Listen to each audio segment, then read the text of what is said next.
काय छान पाऊस पडतोय ना. चहा कॉफी पिण्याची पुन्हा एकदा इच्छा व्हायला लागली. पण आज मी तुम्हाला याच चहा कॉफीसाठी एक खूप छान पर्याय देणार आहे. वेलकम टू भाकरी टू ब्राउनी. आज आपण करणार आहोत गरम सरबत. चला बघूयात कसं करायचं ते. एक मध्यम आकाराचं लिंबू मी पिळून घेतलेलं आहे आणि आता लिंबाचा रस पूर्ण कव्हर होईल एवढी साखर आपण घालायची आहे. हे बघा, लिंबाचा रस पूर्ण कव्हर झालेला आहे. साधारण एक मीडियम आकाराच्या लिंबासाठी 6 चमचे, छोटे चमचे साखर त्याच्यामध्ये बसली. या एवढ्या साखर आणि लिंबाच्या मिश्रणात साधारण 600 ml म्हणजे 3 ग्लास पाणी बसतं. आता हे आपण गरम करायला ठेवलेलं आहे.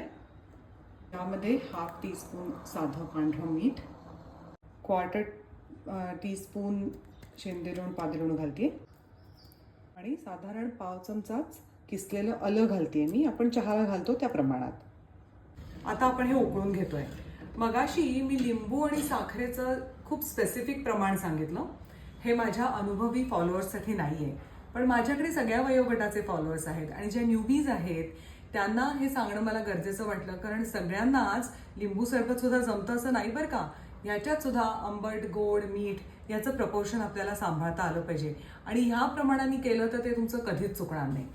जे लोक साखर खात नाहीत त्यांनी हे बिन साखरेचं केलं तरी ते तितकंच छान लागतं. तेव्हा आता हे आपलं सरबत झालेलं आहे, आपण गाळून घेऊयात.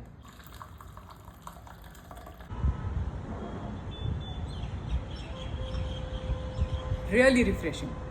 मी हे एन्जॉय करते. आपण भेटूयात भाकरी टू ब्राउनीच्या पुढच्या एपिसोडमध्ये. बाय.